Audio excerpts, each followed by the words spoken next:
19 from the Carolina 24, a 17 with a sharp 17-yard pass to Kelvin Benjamin, 2 left, just to cling to that lead. They win 27-24. Unbelievable. Speaking of enigmatic, Cam Newton has been another guy who's been really up and down this season. And the Baltimore Ravens go into the David Carr-less Oakland Raiders hometown, the Black Hole, and the Ravens win 30-17. Mike Wallace, 2 deep touchdown passes he receives. This is what happens when you don't have a guy who was this close to being a franchise quarterback taking your snaps from center. It's like night and day. And the Los Angeles Rams, talk about an enigma, lose a 16-10 game on Jimmy Graham's second scoring late in the first half on a touchdown. And tremendous defenses that wound up going at it in this one. The Seahawks were just a tad better. And the Dallas Cowboys lose at home yet again after having a lead. This time to the Green Bay Packers, the game-winning 12-yard pass from Aaron Rodgers to Devontae Adams in the left corner of the end zone. 11 seconds left. Packers win 35-31. And who was the hero? Once again, it was Aaron Rodgers. Last year's playoff meeting, he engineered the drive that led to the game-winning field goal. Now he engineers a drive that leads to the game-winning touchdown pass. That's right. That is why there's a difference between Aaron Rodgers and Dak Prescott. Dak Prescott is really good, but he's only in his second NFL season. And right now, the Cowboys are up and down. The Giants lose 27-22 to the Chargers. Chargers finally get a win against another team that was winless. And the unfortunate thing, of course, the news of losing Odell Beckham with that severe injury. You saw him crying, convulsing. Yeah. When you see somebody convulsing like that on a cart, you know their season's pretty much over. Mm-hmm. And my heart is out to him. I really do feel for the guy. Granted, this is the guy who has had some character flaws off the field and sometimes on the field, but still, you can feel some level of compassion for a guy when he's going through the worst situation in his life right now. I would think that. Well, I think it's an understatement what you said about his character flaws. The guy's been a complete brat on and off the field. At the same time, he's a tremendous receiver. The Giants are going to be like a chicken with its head cut off, not having OBJ in their slot. And he wasn't the only one to be missing either. Sterling Shepard wound up getting hurt. Brandon Marshall's going to miss the season. So they had to bring in 2 guys to fill in all of those roles. Yet they never, ever considered bringing in Victor Cruz again. I know. And what kills the touchdown pass for Rivers, third of the game, Kyle Emanuel had a sack, forced fumble, recovery against Eli Manning at the Giants' 11-yard line. That didn't help either. So, yeah, they lost 27-22. And the Jets just pull off a 17-14 victory against another winless team, the Cleveland Browns. McCown throws a 2-yard pass to Austin Seferian-Jenkins. You know how long it's been since the Jets have had a tight end touchdown? Mm-hmm. A long time. I think it's been like 3 years since the last time I've seen. We learned 3 things about that game. Number 1, just when you thought that the Browns were really bad, this team is abysmal. 2 times. On both sides of the ball. Twice. They were in the red zone. And twice, Deshaun Kaiser commits a ridiculous turnover. First, that was that embarrassing attempt at a pitch on an option play. That's number 1. Number 2, the interception that he throws, he threw it right to the defender. I mean, it just goes to show you that some rookies really need to take a seat and observe how to play a game before they can be deemed ready to play the game. You know why I did this? That's how many interceptions he has in his young career. 10 interceptions in 5 games. That is the story of Deshaun Kaiser's NFL start. Why do you think they brought Kevin Hogan in the second? And now they just named Hogan the starter this week when they have to go to Houston. They actually moved the ball a little bit with Hogan, but he had the same problem with that offense that Deshaun Kaiser did. They just could not get the ball in the end zone. And that's week 5. Let's go into week 6. Okay, on the bye, you got the Buffalo Bills recovering from that loss to the Bengals. The Bengals having a nice start right now to this season. Let's see how things roll out. The Cowboys with those 2 losses and the looming suspension of Zeke Elliott for 6 games. A lot of things on their mind. Yeah. And the Seahawks right now preserving with that 16-10 victory over the LA Rams. And then last night, Thursday night to begin week 6, we had the Eagles visiting the Carolina Panthers, two of probably the best teams, hottest teams in the NFC. And it was Carson Wentz, another 3-touchdown performance, winning 28-23. And with Zach, how about the touchdown to Zach Ertz and Garrett Blount's 2-point conversion and the 2 interceptions they turned into 15 points? Yeah, that's what good teams do. That's what good defenses do. They're supposed to take advantage of their opportunities, and the Eagles did just that. And right now, the Eagles are 5-1 this year. And what kills me, Luke Kuechly had a concussion last night. Another concussion, which means he's going to be out indefinitely. Yeah, this is really sad for one of my favorite linebackers in the NFL. Yeah. Now let's go into the neighborhood games. Starting off, MetLife Stadium, Patriots, Jets. This game is going to come down to defense. If anybody told me that game was going to decide first place in the AFC East after 6 weeks of the season, I would have told you, you don't know football. But again, remember I told you about that show Stranger Things? Yes. We have seen so many of the strangest things happen in this NFL season. Teams that are supposed to lose are winning, while teams that are supposed to be winning are losing. Technically, this is a game that the Jets are supposed to lose. So now, as far as who wins this game, the Patriots are 10 times better than the Jets are. Tom Brady is 10 times better than all 3 Jet quarterbacks combined. Josh McCown, Bryce Petty, and Christian Hackenberg. You do the math. This has Patriots written all over it. I think the Jets will keep it close because I think they have played better defense where they might be able to take advantage of some of the mistakes there. And also, I think the Jets have a capable enough running game where they're able to run on the Patriots. I still say Tom Brady wins this with a late touchdown, and they win it by a field goal. I actually am going with the Patriots as well. I think it's going to be more than that. I think it's going to be a 10-point loss for the Jets. They will keep things interesting. They have kept things close, especially in the Jaguars game where they could have went up by more scores. Mm-hmm. They could have went up 27-10. Instead, they give up a fumble. Mistakes. They have had games where they've won barely. Yeah. Against substandard teams like the Browns and even the Jaguars, who are often on week after week. So there's no way they can keep playing like that, especially against Tom Brady and the Patriots. That's why I'm going with the Patriots to win. It's going to be a 10-point game. I'm sorry for Jet fans. Again, I'm picking against my team, but you cannot blame me when it comes to a guy like Tom Brady and the pedigree that he brings to the table. And you're going to have Gronkowski back this week, who didn't play last Thursday when they won 19-14 against Tampa. The passing game for the Patriots even more. All right. Now the Giants, still winless at 0-5, head to the Mile High to play a Broncos team coming off a bye week. There's no way. This game is going to be on prime time as well because NBC is going to have that game at 8:30. Maybe they should consider having flex games for all 16 to 17 weeks of the season because this game belongs on the 4 o'clock schedule. Yeah. As far as who I think wins this game, it Denver. is so dire right now for the G-men. I don't know how they can possibly get themselves out of this mess. Their receiving game is literally crippled. They have 0 running game. The defense stinks. They can't stop anybody.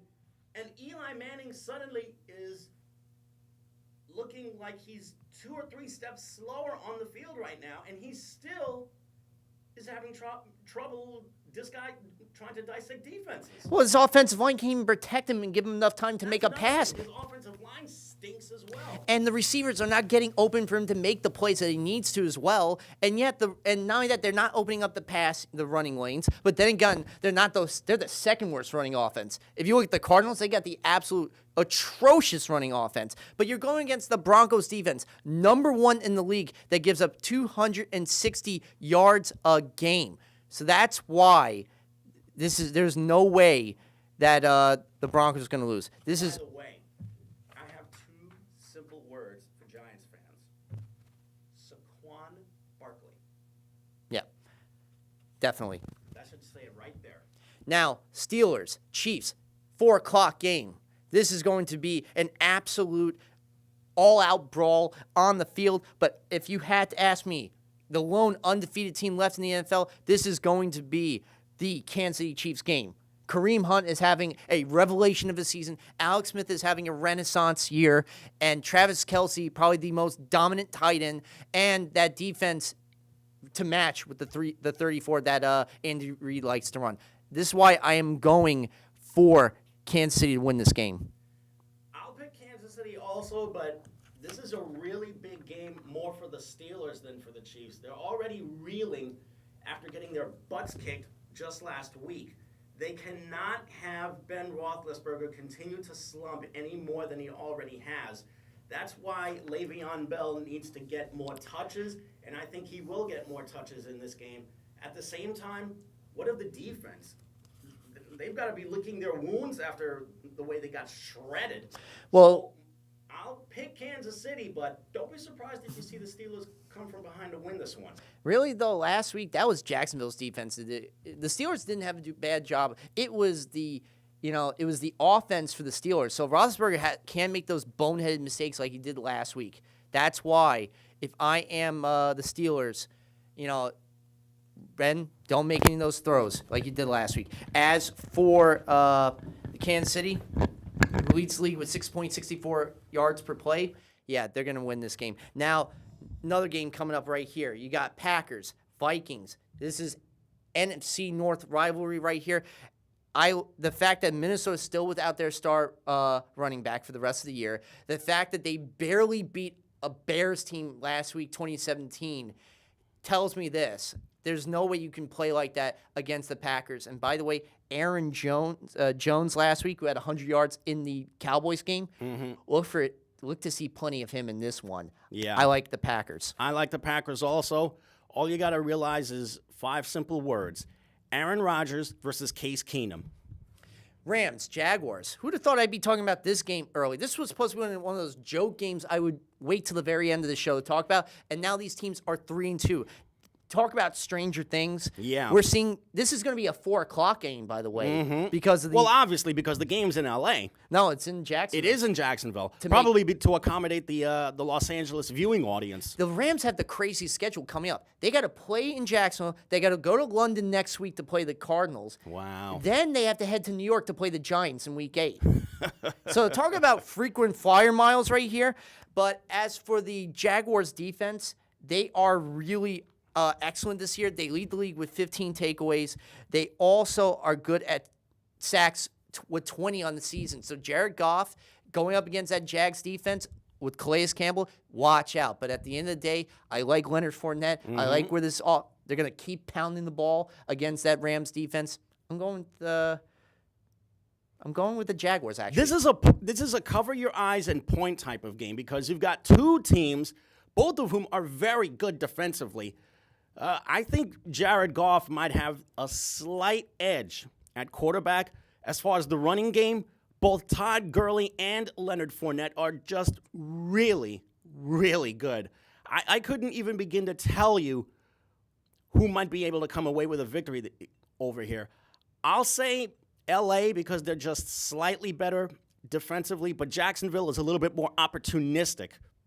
Oh, so you're going with L.A. to win this one. I like the Rams in this one. Lions, Saints. We're going to see the Saints when they last played in London. Alvin Kamara had a great coming out party, and I think we're going to see plenty of him running the ball. Willie Snead is going to have another great performance, and that Lions defense now without Haloti Ngata for the rest of the year, that's a huge loss. So you know that Ingram and Kamara are going to constantly pound that Lions defense with the running game. And the fact that it's being played in New Orleans, I got to go with the Saints. Yeah.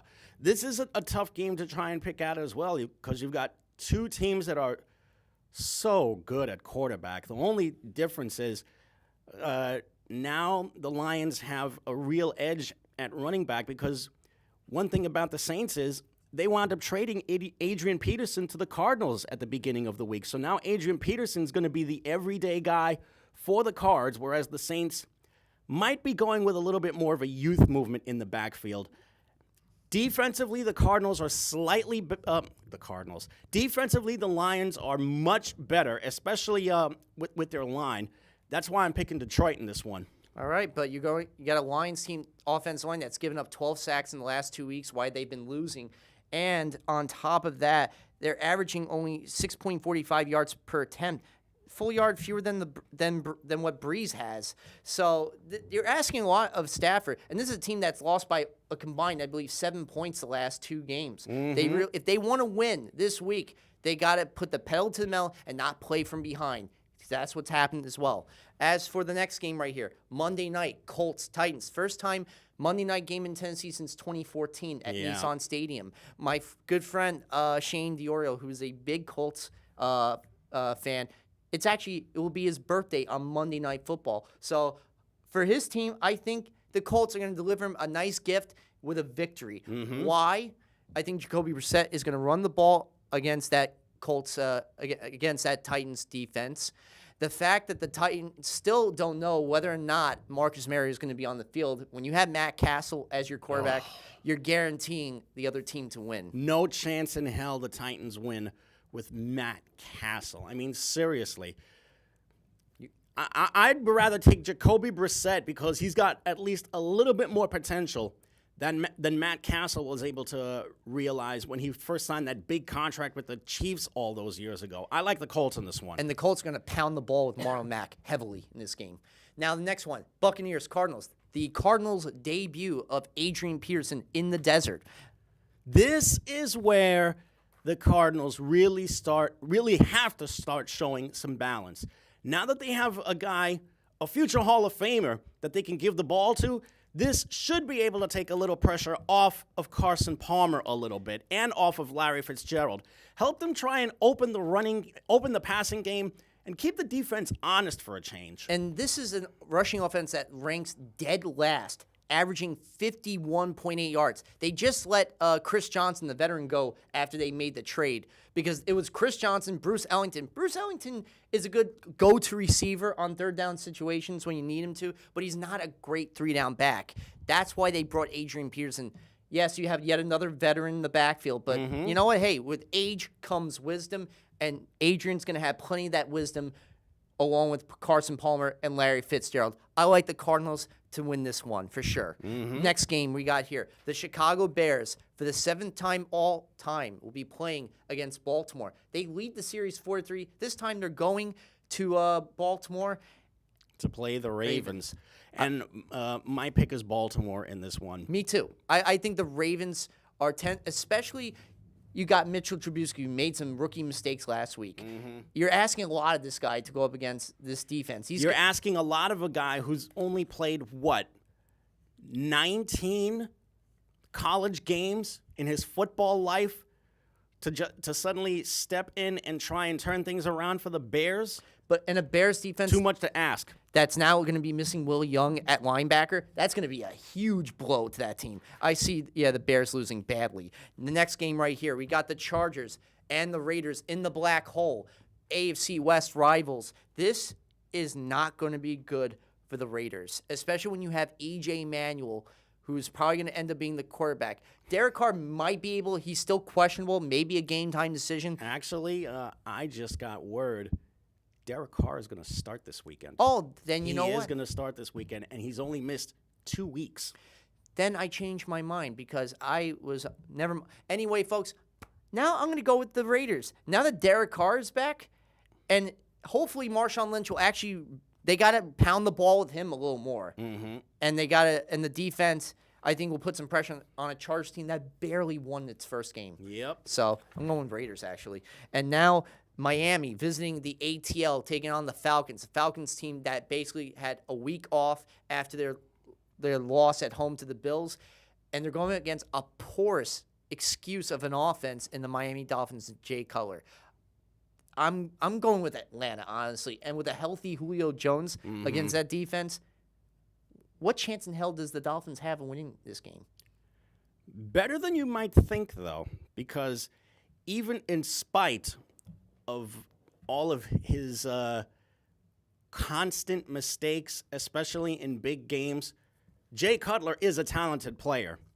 And he does have the arm strength to try and get the ball downfield to his receivers. It's just a matter of whether he can tell one color from the other, specifically the color of his team and the color of his opponent's uniform, that is. Now, as far as this game is concerned, Matt Ryan has always been and always will be better than Jay Cutler.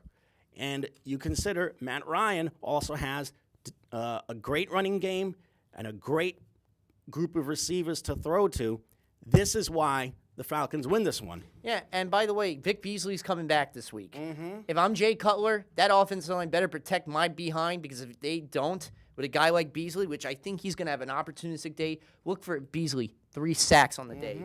49ers, Redskins. The Niners are in search of their first victory on the season, and they couldn't have tried to attempt it in the worst possible place, in Washington, against a Kirk Cousins-led team that is coming off a bad loss in Week 4. They're coming back from their bye week, well-rested against the 49ers team that lost in overtime after overcoming a 14-point deficit.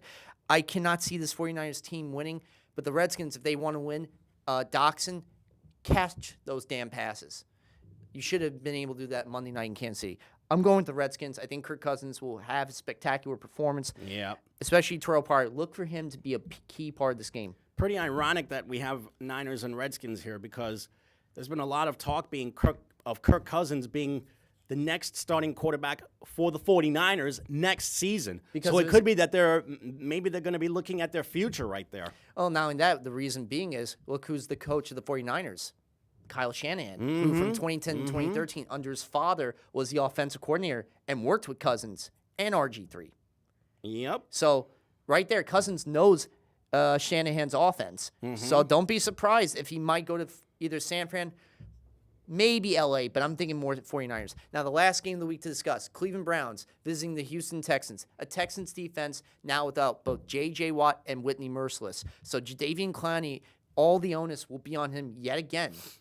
Well, all the onus is going to be on him, but I don't think even he is going to have a problem with the Cleveland Browns here.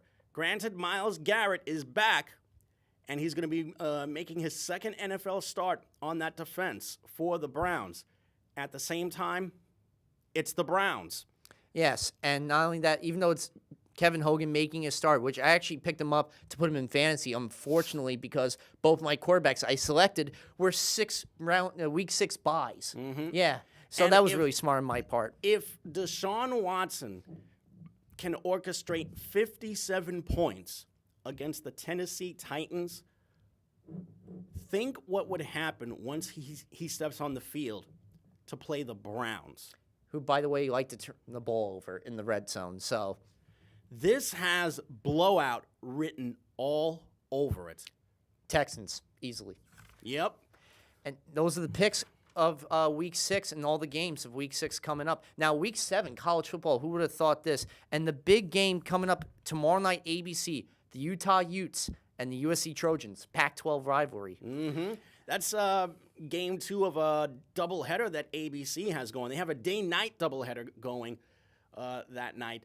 If I'm not mistaken, the first game that's taking place on ABC just so happens to be Georgia Tech and Miami, which is going to be taking place in South Florida. I thought that game was canceled or postponed. Nope. They're going to play that game tomorrow afternoon. And not only that, on the slate, you got the Gamecocks, South Carolina against Tennessee. You had Texas Tech against West Virginia. And the Red River Shootout, Oklahoma and Texas. It's on ESPN now. 3:30, which is really one of the greatest rivalries. It takes place at the State Fair, at the Cotton Bowl, during the the Texas State Fair. So get all the fried food you want and all the barbecue you can handle and all the fun rides. So it's a great day for the kids and the family. And that rivalry goes back roughly a century. This goes back to when Texas used to be in the old Southwest Conference, while Oklahoma was in the old Big 8 conference. Now they're conference rivals in the Big 12 for more than 20 years, and they could be independents for all I know. They could be either both undefeated or both winless. This rivalry is a big deal for both schools, and there have been so many great players that have passed through that rivalry. Billy Sims, Ricky Williams, Young, Vince Young, of course, and so many great, great coaches, too, from Barry Switzer to most recently Bob Stoops to Darrell Royal to Fred Akers. This is going to be one interesting game that these two longtime rivals are going to have.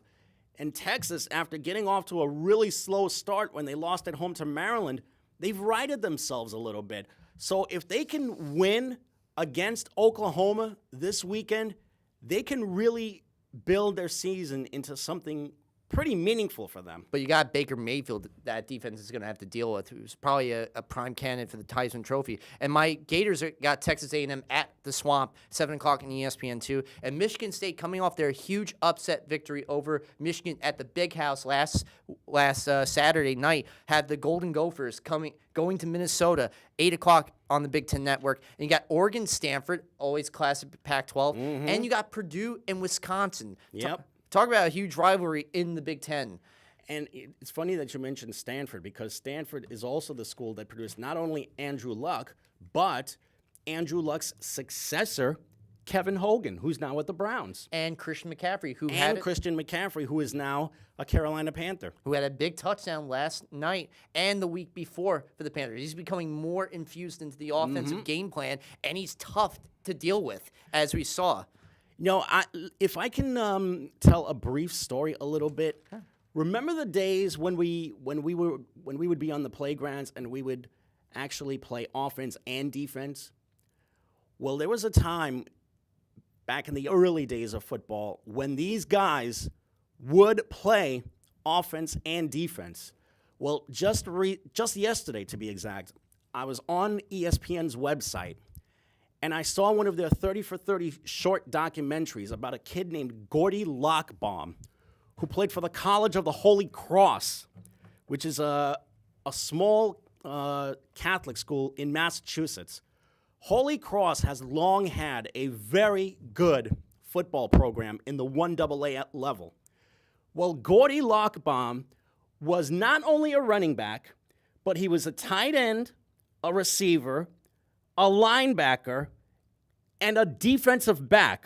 He played 5 to 6 different 7 positions, because he also returned kickoffs and punts. Gordy Lockbaum played for Holy Cross back in the 80s. I think it was 84 to 87. He was actually in the running for the Heisman Trophy 2 years running. 1 year he lost to Vinny Testaverde, and Lockbaum finished 5th. The second year, he finished 3rd to Tim Brown. Tim Brown is now in the Hall of Fame. So if you ever wonder why certain guys only play one position anymore, probably the best reason is because you don't want to see these guys have to suffer so much wear and tear that it'll wear on their bodies. But Gordy Lockbaum is probably the last true throwback. And that was the name of the 30 for 30 short about him. It was called The Throwback, because he played 7 positions on the field, and not once did he ever come off to take a play off to the sidelines. So the equivalent of a utility baseball player. Exactly right. Because I know in baseball, people can do that easily. They can play multiple positions. They can if they are able to. As opposed to football, as you mentioned, in today's day and age, it's very difficult to do that. But Jamie, thank you as always. Thank you. And thank you, the audience, as always, for watching every single week. And I'm going to take you guys out right now. So definitely look forward to all the games, including the Jets. Get there early as you can at MetLife Stadium. Get your jerseys out and root for them as they play the New England Patriots. Go New York Yankees in the ALCS against the Houston Astros. And by the way, the Cubs won last night against the Nationals. They'll be playing the LA Dodgers in the NLCS. So for all the hardworking men and women at CTV, this is Eric Rosen, along with Mr. Jamie Sportsman Hickson and Kenny Graham in the booth as well tonight. We'll see you next week for another episode of the Blitz Zone here on CTV. Good night, Staten Island. Peace and love.